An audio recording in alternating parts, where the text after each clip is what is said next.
Great. I think we're ready to get going.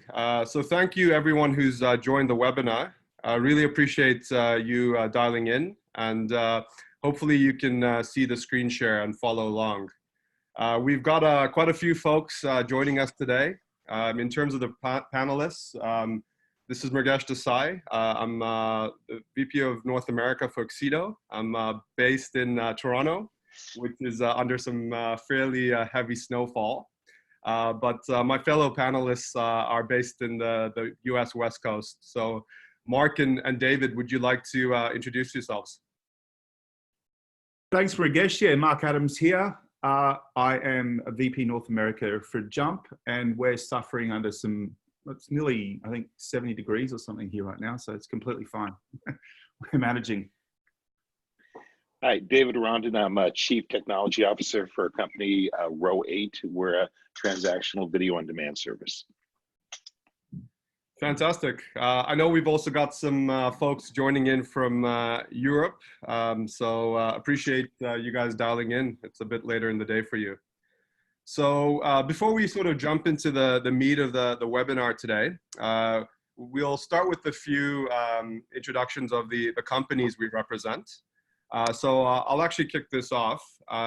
So Excedo really is one of the world's leading video services company focused on designing and building OTT services.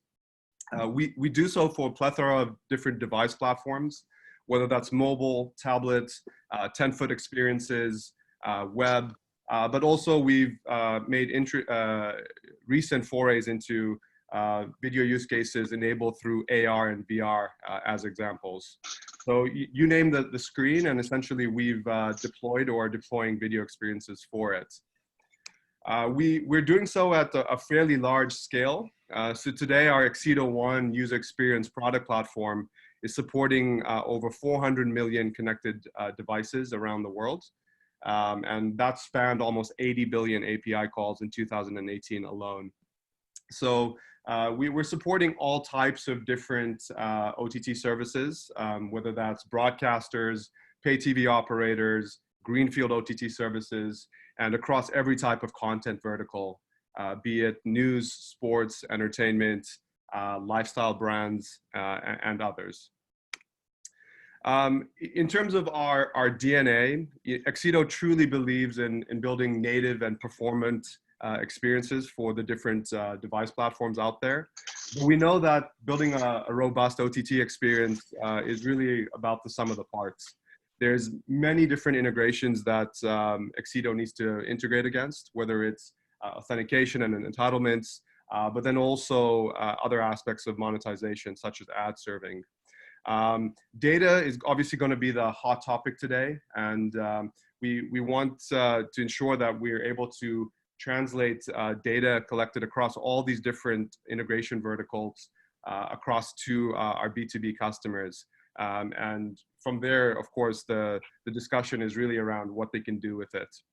But even though we're very much focused on the user experience and our platform enables fantastic premium experiences around every device form factor, it is important for us to have a very holistic understanding of the video ecosystem.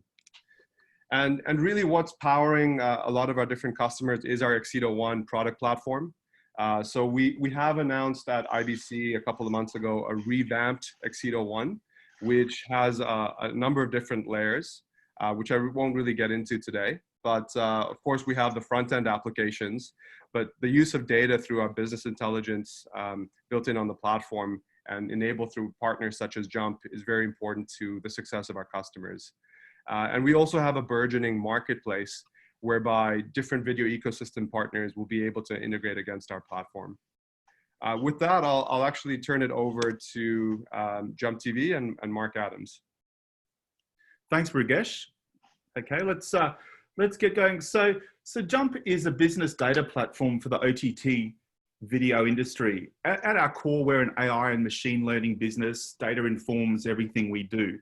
But essentially we drive video outcomes for people who run over-the-top subscription and PVOD, OVOD services, primarily through a couple of different aspects. Increasing conversion retaining the customers you've got, which is super important. Once you've spent a lot of money getting them, you need to retain them and keep them for as long as you can, hence the customer lifetime value.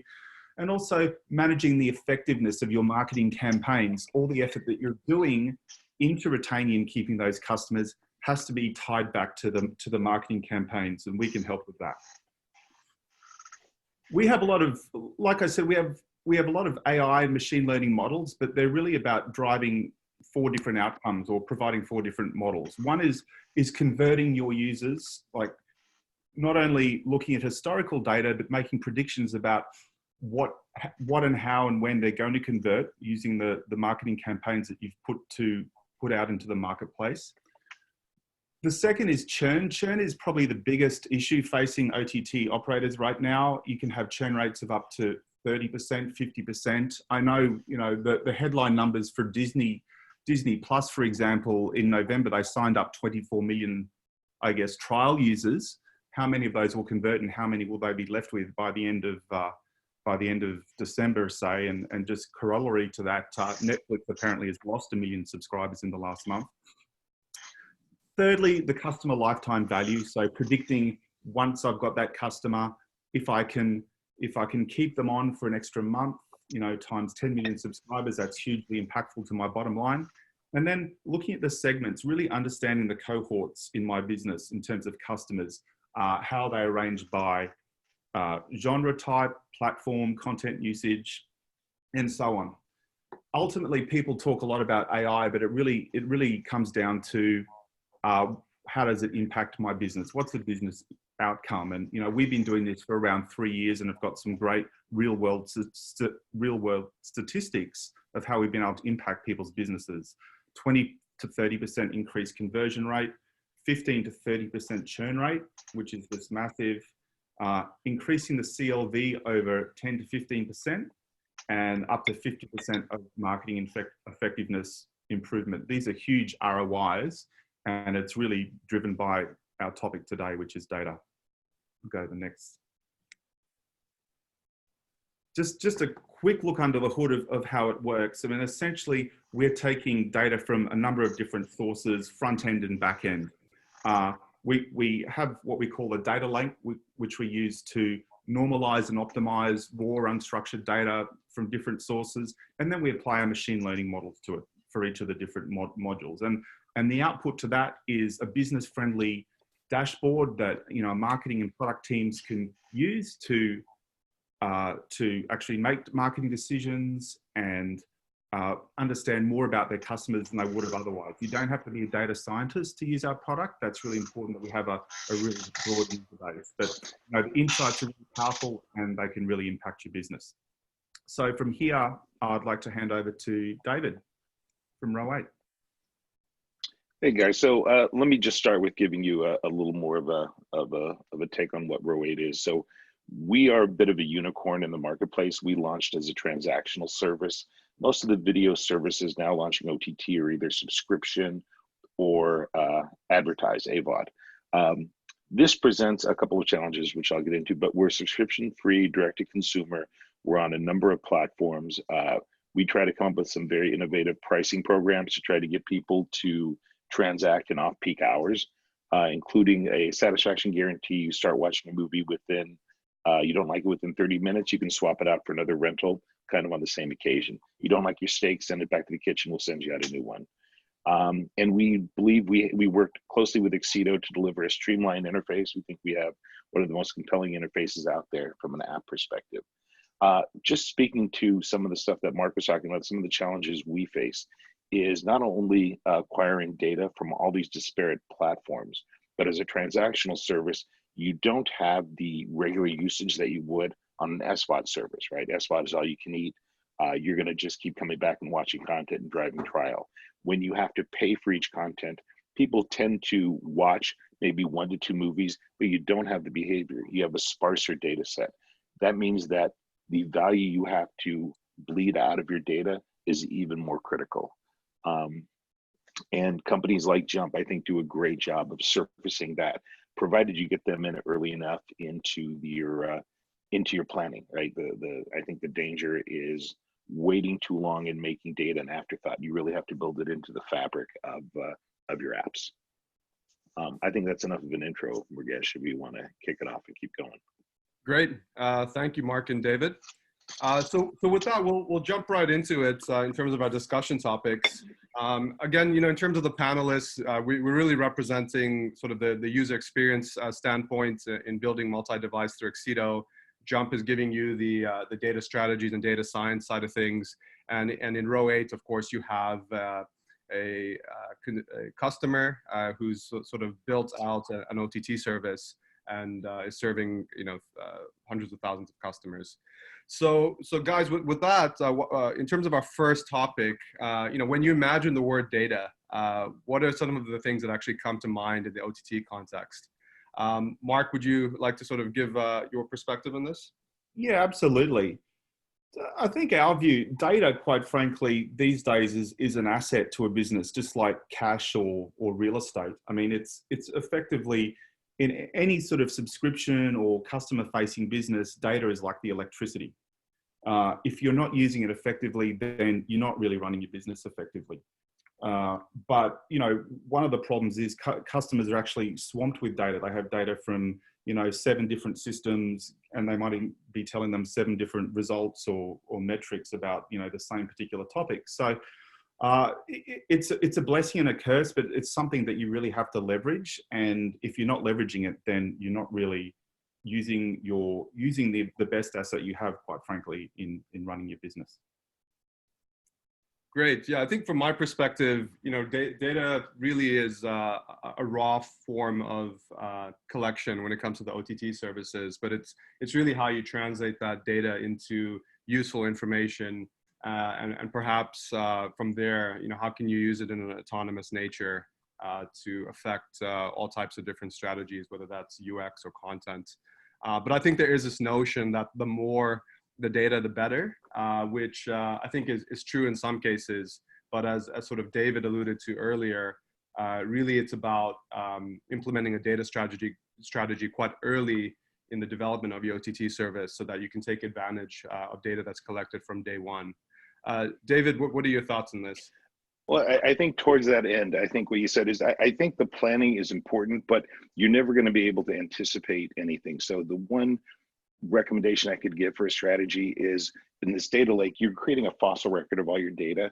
Collect data you may never think you're going to need. Just log and create a fossil record of as much data as you can. You can always come back to it, but provided you have it, then you can decide how you want to manipulate it later. But the more data you collect, not even analyze, the better, because you can always go back to it.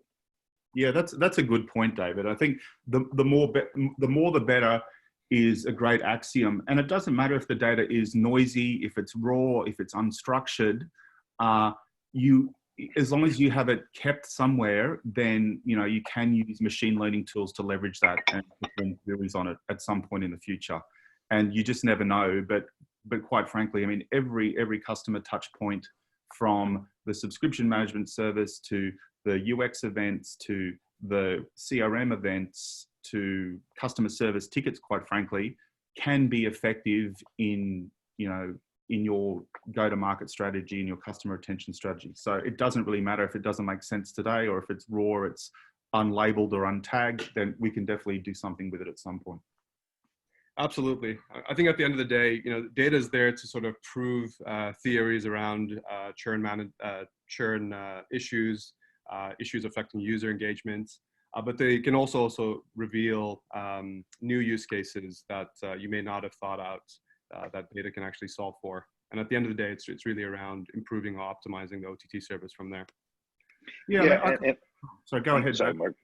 I was just going to say, to your point, it's not an if.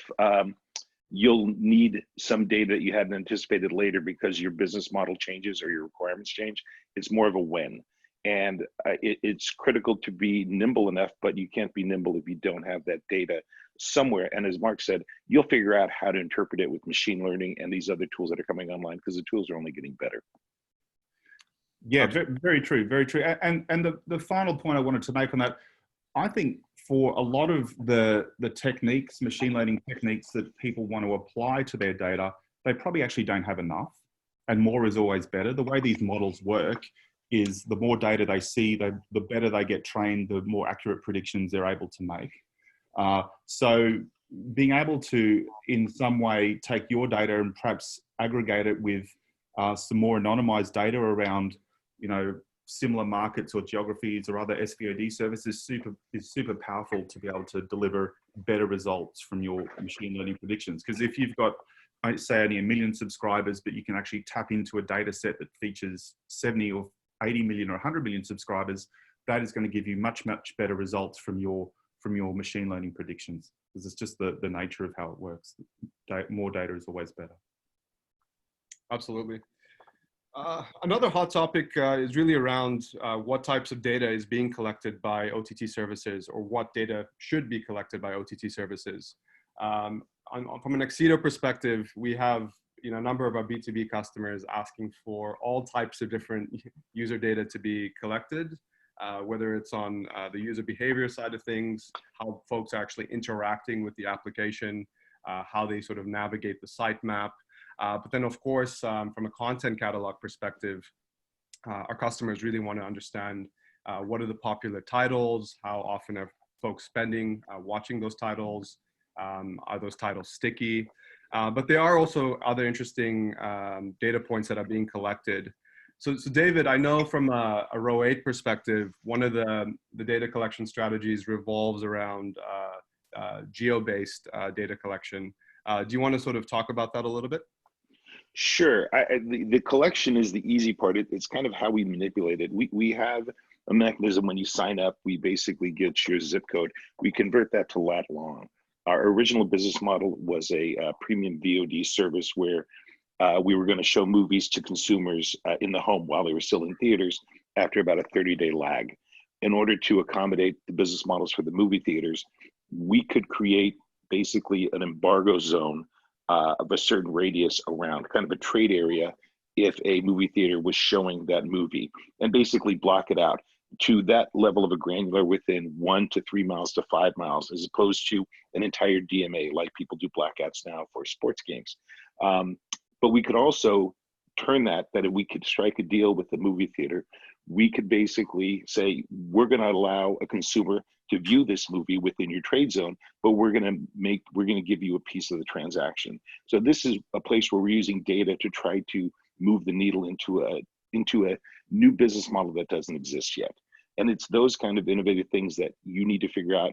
That data is easily accessible. It's how you're going to leverage it to create and move the needle on these new business models. Great, makes sense. Mark, from your perspective, does Jump sort of need all these various data inputs to sort of make successful predictions on aspects such as churn management or churn prediction? Yeah, absolutely. I mean, there's really 4 broad classes of data that we like to look at. One is the front end, so all the UX events that you're capturing in Excedo 1, for example, the navigation and the various interactions the user has. The type of device obviously is super important. We can drill down by, is it Apple TV? Is it Android? Is it iOS? That's really important that, you can actually track a user's journey throughout the day. They might start, in the evenings, they're watching it on their Roku or Apple TV device. Later that evening, they're watching it on the iPad. There's very interesting kind of customer journeys you can do. And that's the front end. Then the back end, I mean, there's obviously the content itself, the content catalog. So looking at different types of content performance, how that's measuring up versus, your entire population, understanding cohorts who really like different types of genres and programs. There's commerce events as well. So, the actual subscription and sign up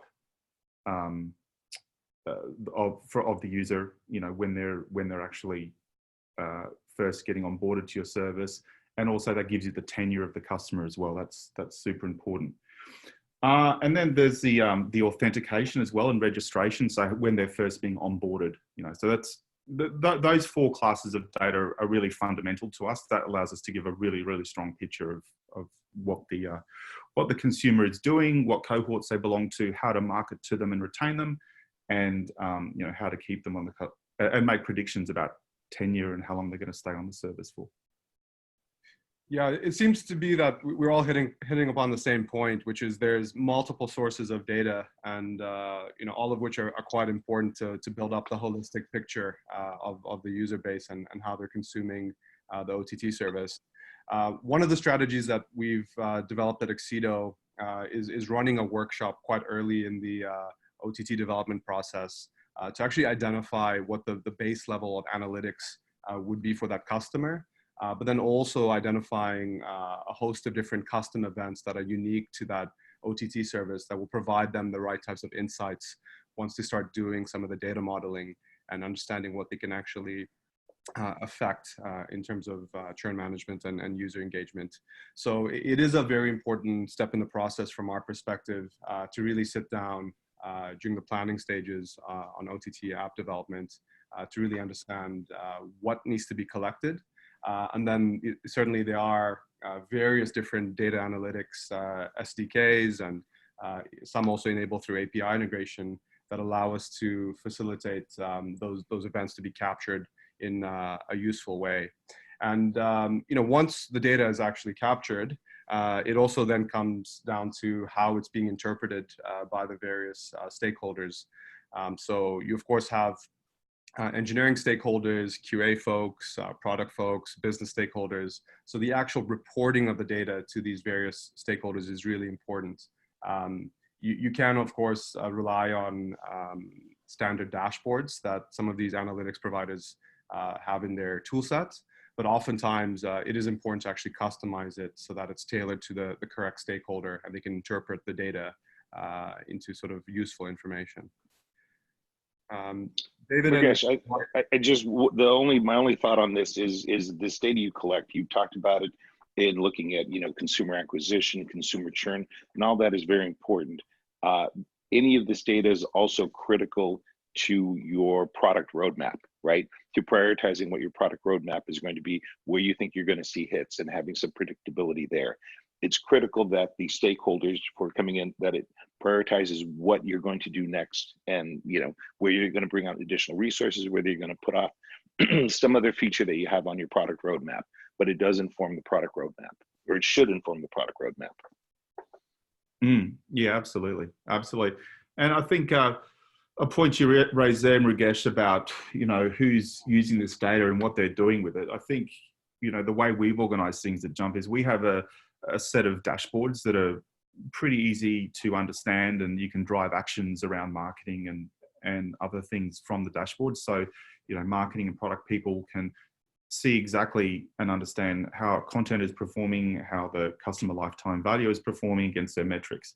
But also, because we've taken a data lake approach, most larger OTT services now have some sort of analytics or data science team, and they're probably the people you sit down with at the start of the project. And for them, they can just do queries direct to the data lake using Tableau or SQL query if they want to do that as well. But for the main business outcomes that we're trying to drive, I think we have a really strong dashboard solution that the marketing folks can look at. Yeah, I think one of the things I've personally liked about Jump is you guys aren't reliant on folks sending the data to you directly.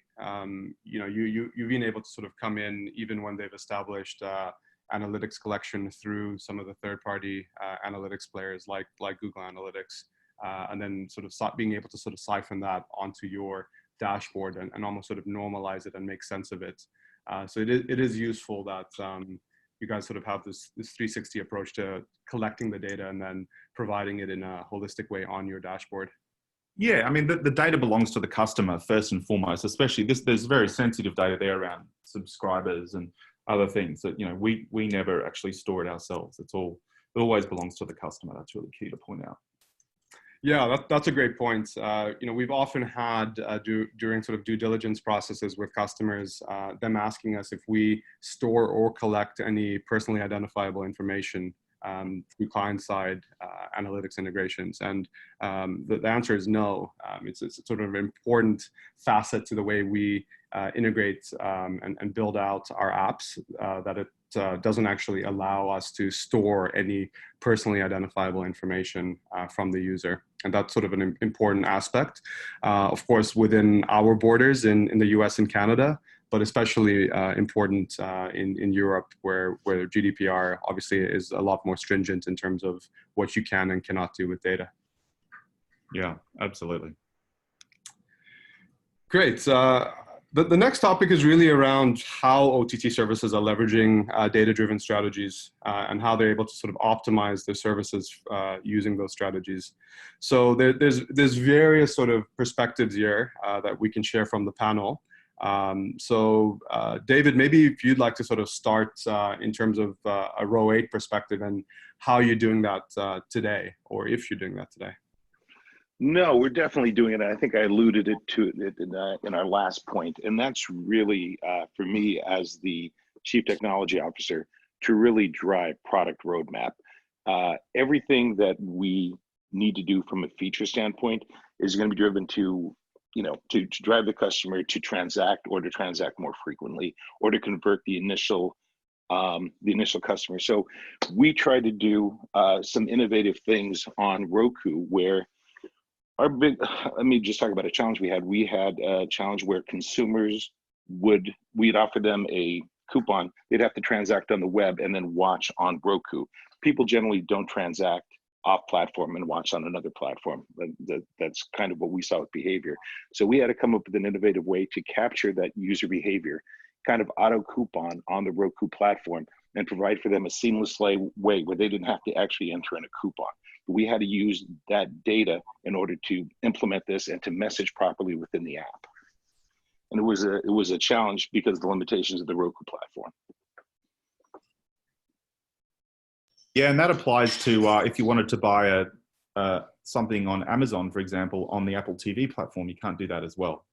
I think that's probably going to become a bigger problem. As even though something like Apple TV or Roku will have all the services on their platform, they only want you to transact on theirs.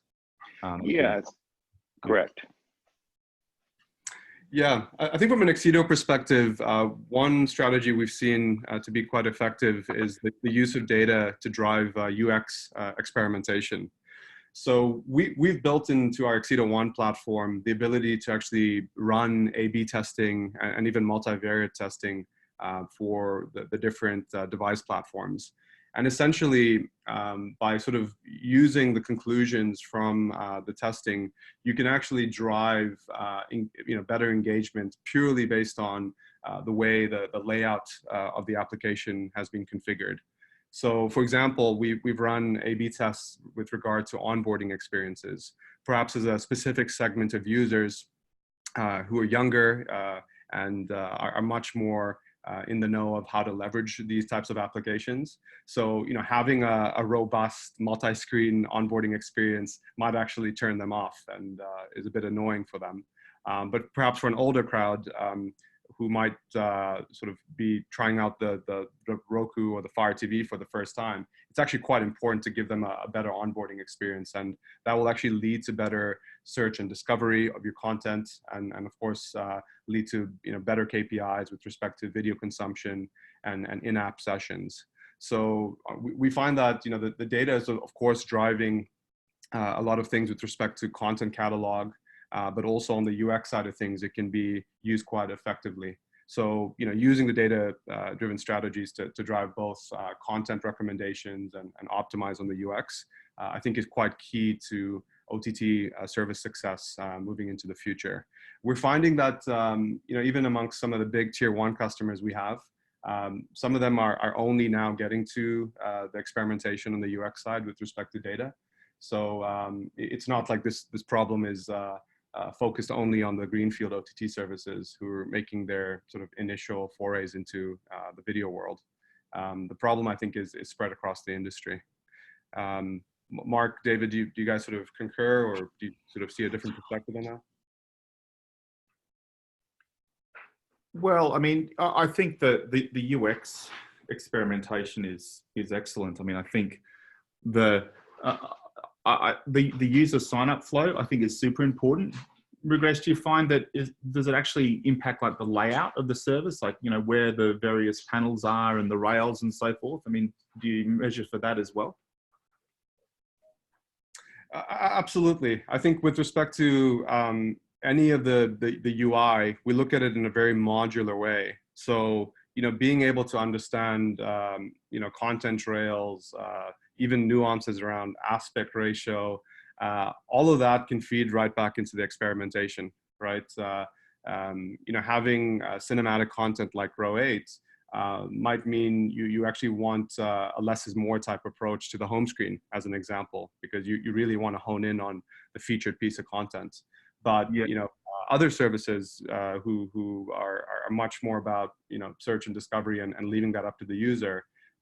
Certainly, the sort of the content rail approach and experimenting with that becomes an important sort of facet of the data-driven strategy.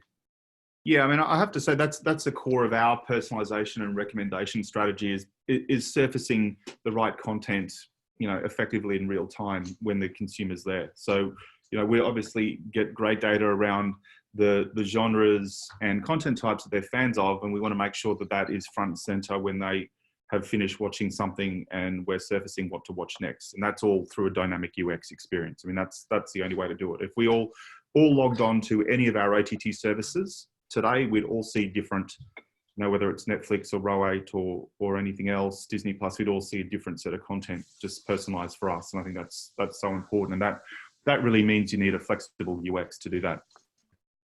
Yeah, and you need something intelligent enough to read the data that you're collecting, right? To do that real time, because a miss means a difference in potentially churn or non-conversion. So I think it is critical to put together a tool set that's going to make good and sound recommendations for those consumers, or the interface, not just recommendations on a movie, but actually present the interface that's going to be appealing to the customer. Yeah, I think with your service, David, every time a customer logs in, it's a moment of truth, right? Because they're either going to buy or they're not, versus an SVOD service where we've got their money for this month, so, you know, they can watch something or not. But you need to position exactly what they want to watch, right? That's really, really critical. Yeah, that's correct. So we live or die by, if they come in, they can't find what they watch quickly. If they don't see what they want probably within the first 3 clicks, we probably lost them for that evening. Wow. Okay. Huh. Is that's the data you've got? You've got like a 3-click window really to get them sold to that? No, what we've done is we've tried to mine and keep them on a little longer. Initially, we've changed the interface a little bit, and we've you know, we've added a lot more movies. As Murgesh knows, our original interface was meant to house about 60 movies. I think we have about 1,000 movies right now. So we need to make that accessible to the consumer to let them know what's there. So we've kind of surfaced swim lanes. We've on Roku, we've added search from the main button, and we've added you may also like, which is if you go to a movie details page, you will see other movies. All that is done programmatically, recommended based on your viewing history, right?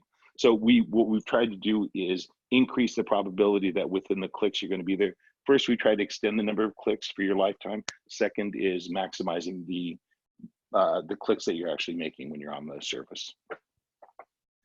Yeah. So a question from the crowd who's joined. So, and I think this is ties into maybe David's perspective, but what do you think is the most relevant thing in terms of a new OTT service launching? So David, of course, you've gone through this, but you know, was it really around content, of course, or apps, the data, the marketing, you know, a mix of them? How would you sort of, if we put a gun to your head and you had to sort of pick one thing that you had to really hone in on when you launched the OTT service, what was it? Well, I would say it's hard to pull apart any one of those because they're all basically pillars for the foundation of the service. But for me, underlying all kind of data cuts through all of those, right? Whether it's the app, whether it's the marketing. And I can't emphasize enough putting together the strategy as early as possible, because the data sources you guys have identified here, they're additional data sources, right? Social media, CRM, email marketing, and trying to drive these kind of cross-platform, right?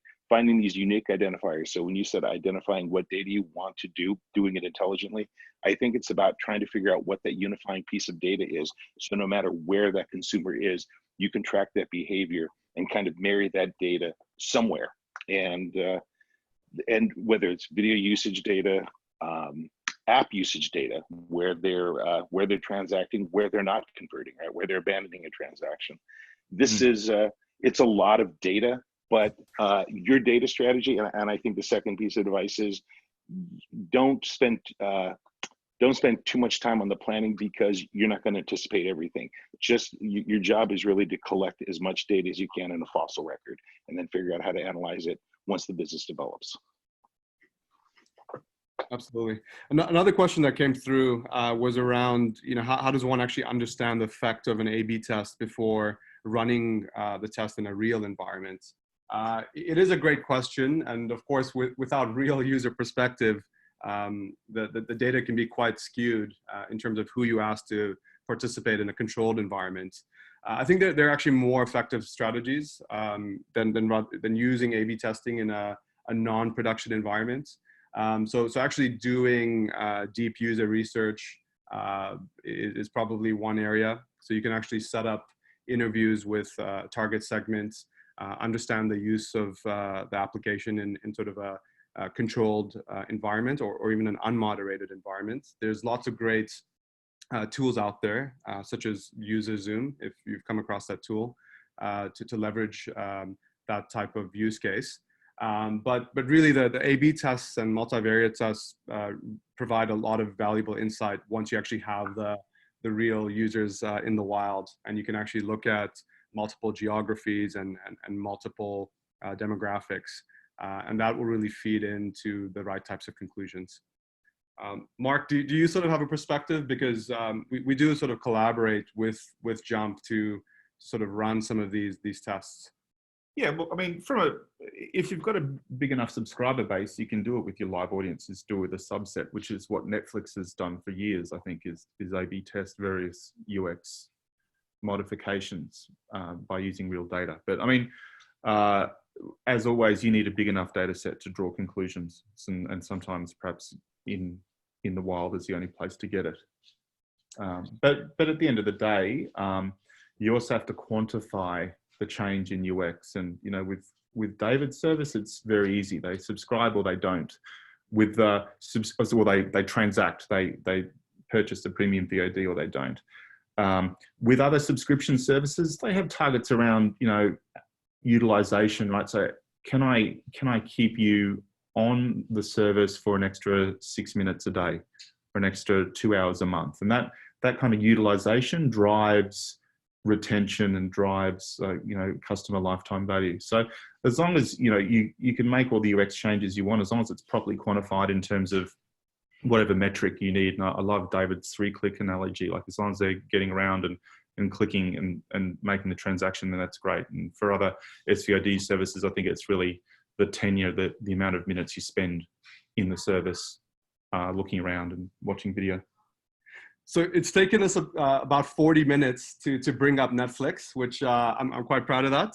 So it's a good job to my fellow panelists. But Mark, now that you have brought up Netflix, one interesting thing I think they've done with respect to A/B testing and sort of machine learning, they've actually taken to doing A/B tests on the actual image thumbnails that are displayed to the users. So they've done a lot of great research, which is publicly available, around how the choice of thumbnails can affect click-through behavior. And they honed in on sort of emotive intelligence. So it's the idea that whether it's a single person in a shot versus a group in a shot, or the actual expression of the people in the shot, can actually affect the click-through behavior. And one of the interesting conclusions they found is a polarizing character is typically going to affect better click-through behavior. And typically a villainous character versus a hero character would lead to click-through.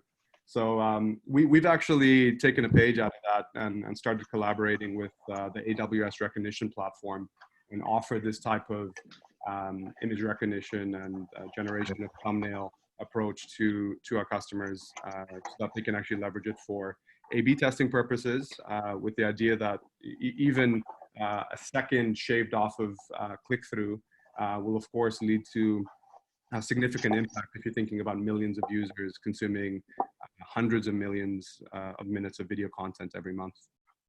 Yeah, I mean, that's a great machine learning project, the image content processing and recognition. I think, you know, to do that well, I think the AWS service is fantastic, to, especially if you're, you know, not only have 1,000 pieces of content, but 10,000 or 100,000 pieces of content, all the different permutations of image and thumbnail, and the various image sizes and the various platforms. So what works on an iPhone in that aspect ratio may be different to what works on a large LCD TV. I mean, it's, you know, super interesting, and one of the great uses of machine learning, and that it applies to video as well. I mean, just what because many of the services have instant trailer now as well. So picking the right trailer, not just the right thumbnail, is super important.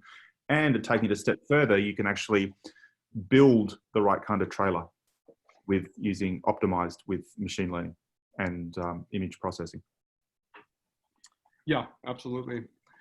So transitioning to sort of our next topic, and maybe David, you can kick this off, but you know, what do you think is your biggest challenge? You know, we've talked about a few different things, whether it's multiple data sources, legislation, perhaps data science proficiency that you rely on in-house or with firms like Jump. But what do you think is really the biggest challenge facing you and OTT services at large? You know, that's a good question. I would say the biggest challenge is unifying the data. Again, it's the unification data. It's not the collection of data across these disparate systems and you know, services and organizations. It's trying to find who's the owner within the organization, who's actually going to be able to digest it and provide a reasonable digestion. Obviously, you can say whatever you want with data. It's trusting that group, kind of making them kind of their own group, and funding that group properly to make sure they have the tools, access to the data, and can feed that back to every stakeholder within your organization. Nothing can be more critical than to make them kind of a standalone. They're not a marketing function. They're not a development function. They're not even a business function. They're kind of adjunct. It's really critical to make them arm's length to all those. So they don't serve any master. They're masters to serve the service and their customers. You know, I think that's a great idea, having a data governance strategy, because it does come from so many different places and functionally probably has several different owners. The people who own the subscriber management system are different to the people who are capturing the UX events through Google Analytics or through quality of service like Conviva. So you have all these different owners in the organization. Having someone responsible for unifying that, governing it, making sure that it is eventually tagged or labeled or optimized correctly is really critical. You know, and it comes down to, you know, I think in-house resources. So you have someone doing that function. Whether you'll have a data science team and someone actually building models really depends on, I guess, the size of the organization. Most, I guess, even medium to large services or smaller services have some sort of data science function.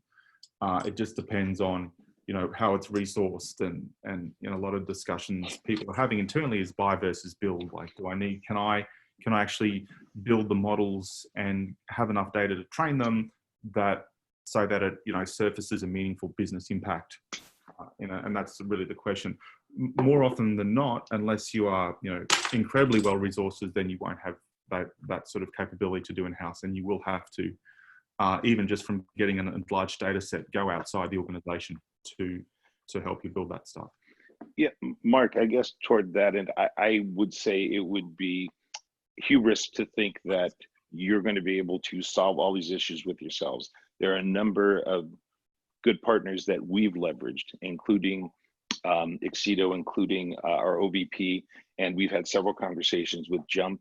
As a transactional service, it's a sparser data set, and you know, we have to overcome our own challenges, but there's no way you're going to be able to solve this yourself. You have to lean on partners that are available out there in the field who are experts in this. You need to be experts in delivering the best possible experience to your customer, but in interpreting data, there's a number of great services out there that you can leverage.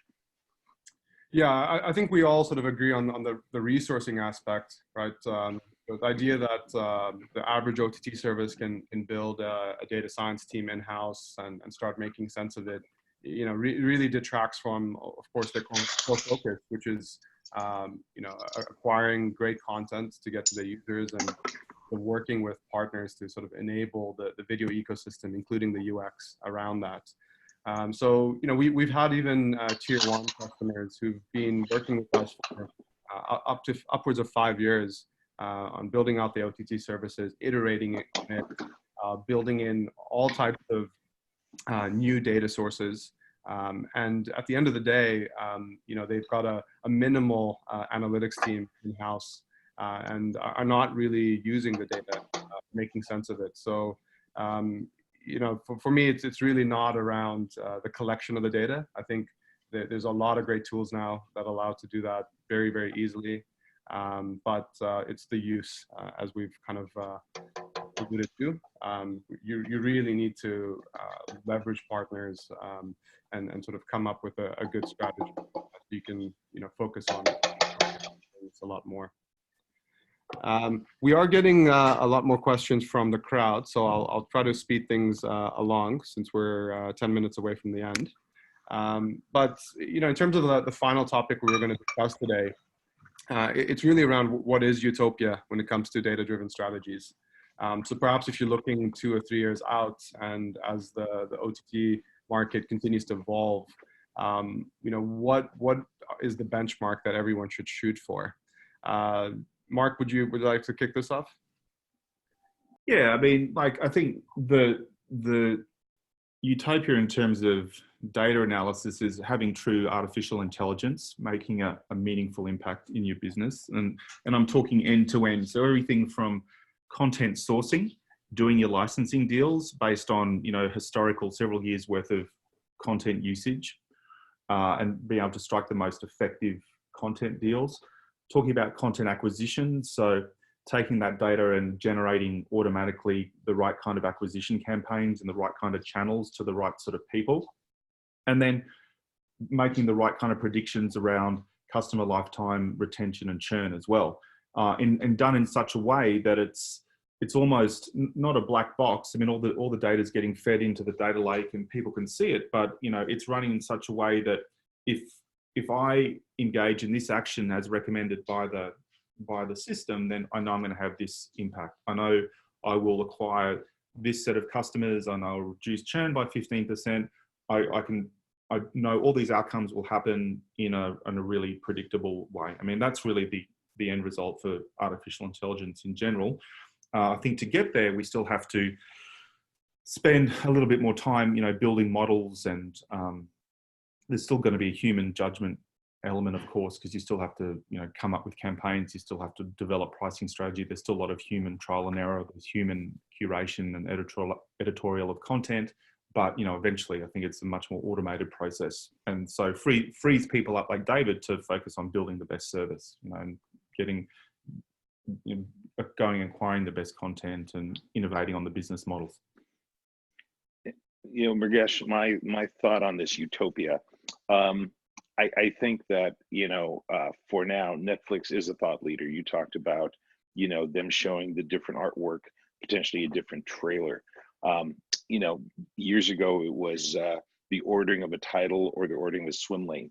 I actually think now they're creating dynamic names for swim lanes, not only the ordering of it, but actually to resonate with you. So similar to the image, how they're phrasing it. So they have a number of names and they're going to serve the one that they think is going to get you to click.